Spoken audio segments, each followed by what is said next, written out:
Hello,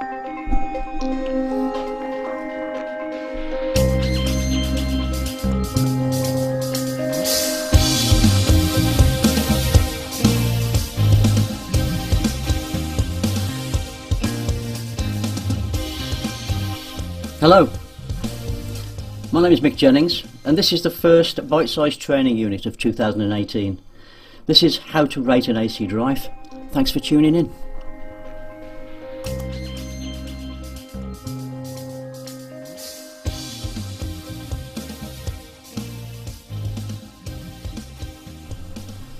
Today we're looking at rating an AC drive.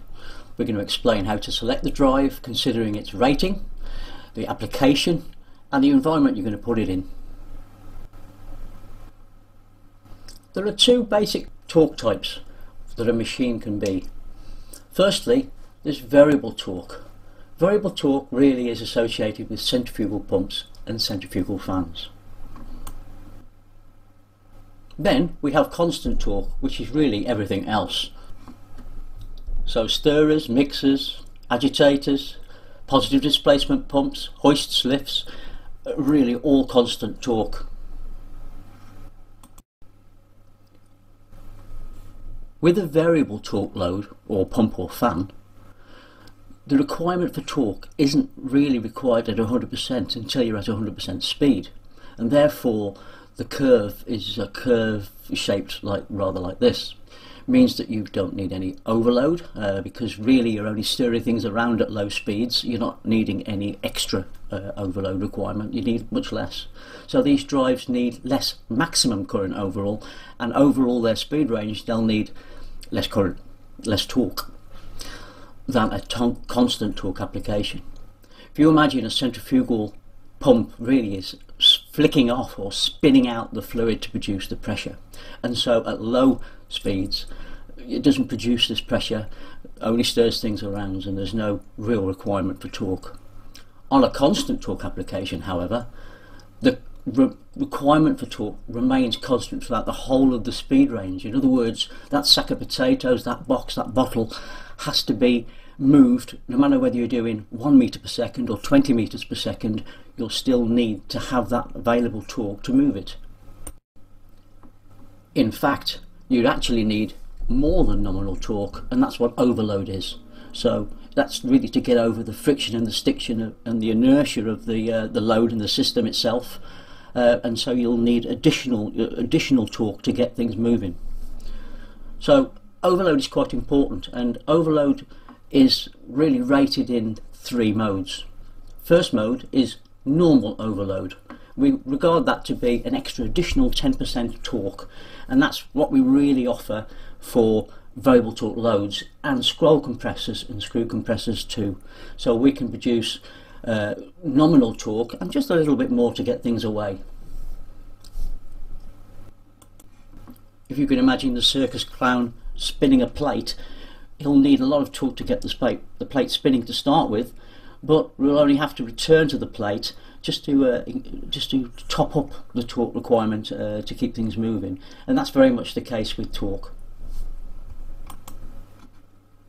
Then there is high overload. This is really 150 or 160% overload requirement, and that really is any constant torque application. We'll always make sure that there's 50 or 60% of extra additional torque to get things away, get things moving, to get over the inertia and the friction and the stiction of the system.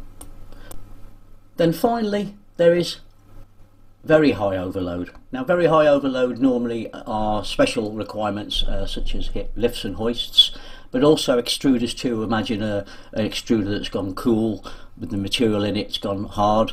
Next morning it needs to be heated up, and you'd have to actually push that substance back out through the tool again, so you'd need probably maybe 2 or 2.5 times full load torque, so it's 200% torque.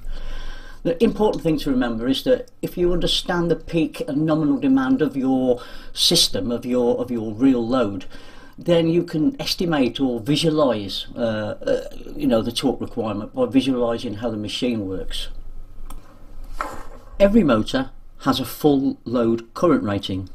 This is the current that it takes to produce the kilowatts that the motor is rated at. So you must select a drive that can give you a nominal current plus any overload requirement you may need.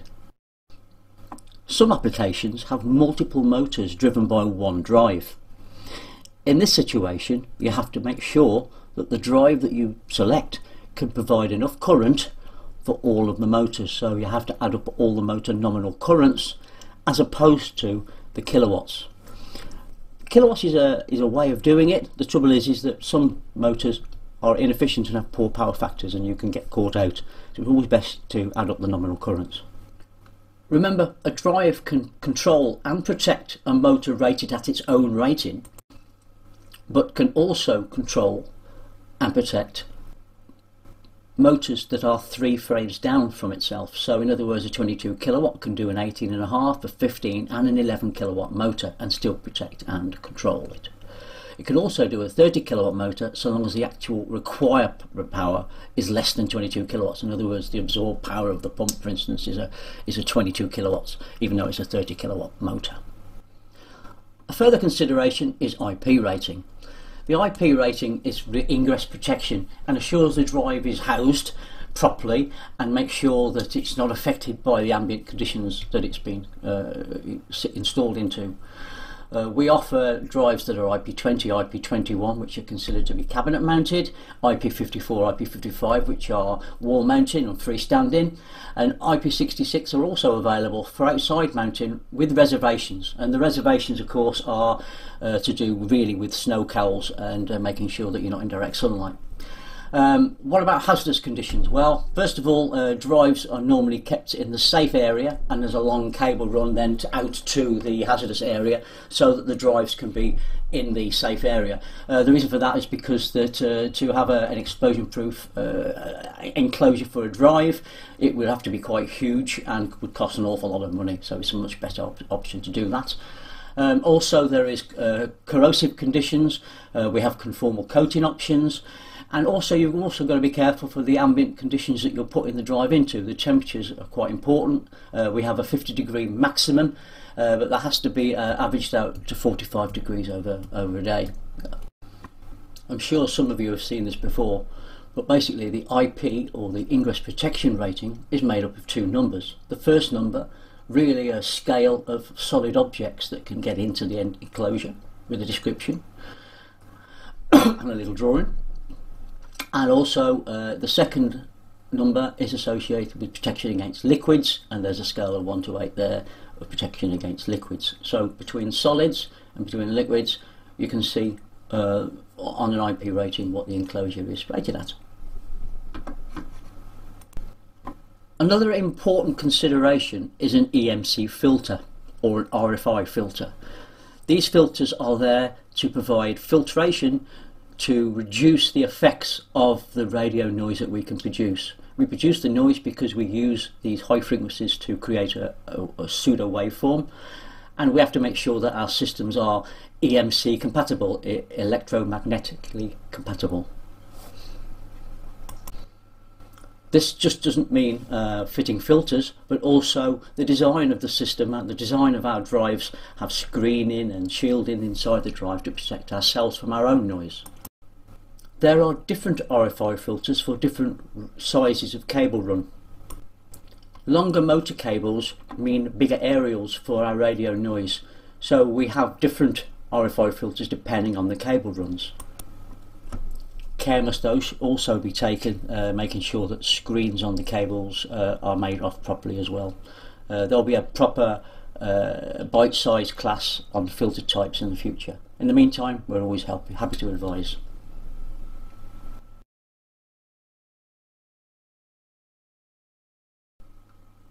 Although Danfoss drives are very efficient, they still have losses. If you could imagine that a drive has 2% losses, which is probably something right for a Danfoss drive, with a 100 kilowatt drive, then you'd have 2 kilowatts of losses. That's a 2 kilowatt bar fire full on with the cabinet door closed. So you must consider cooling when you fit drives into cabinets. When a customer is fitting a drive into an IP20 cabinet, we're often asked about the cooling requirement, the amount of air to cool the drive. Trouble is that this can't easily be calculated as there are so many variables.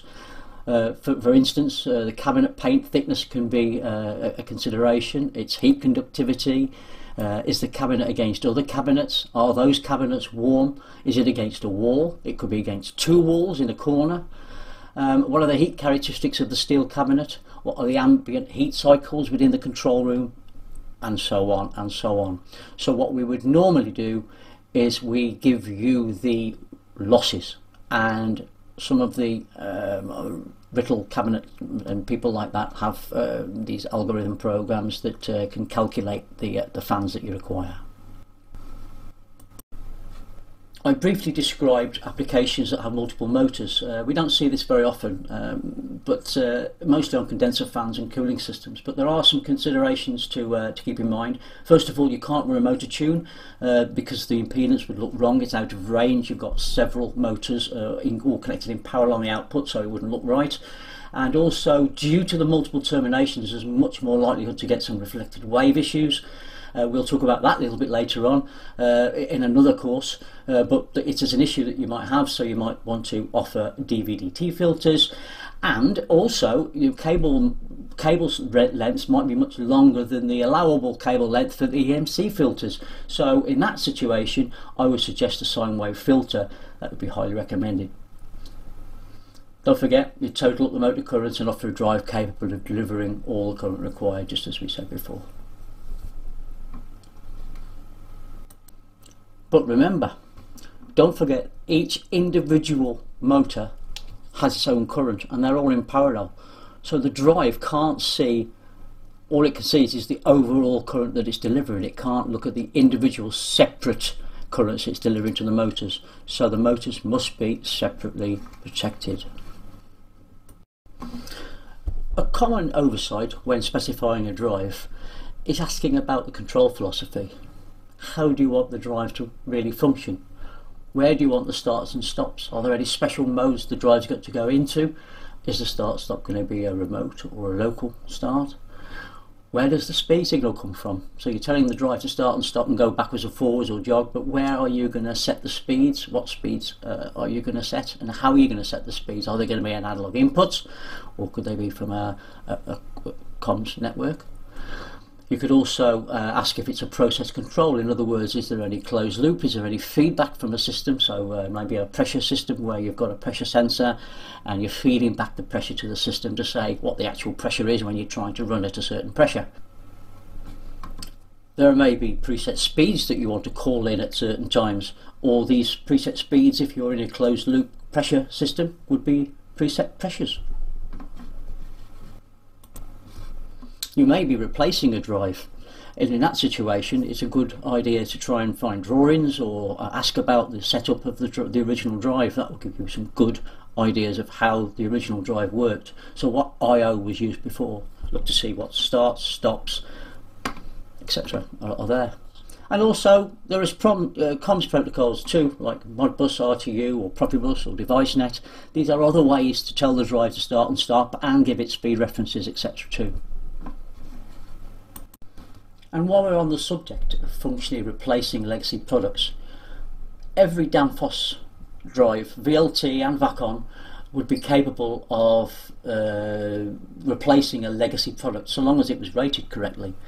So really I think the question should be, what do you have in stock that will cover the application? You can see that in certain situations you might put yourself at a disadvantage if you offer the same. Imagine a refurb of a centrifugal pump at 55 kilowatts, where a competitor had originally quoted and sold a constant torque drive, and that's what he had in stock at the time. You're asked to quote an equivalent, and we do. We see the 55 kilowatt constant torque and offer that, whereas really your offer would be much more competitive if you knew it was a centrifugal pump.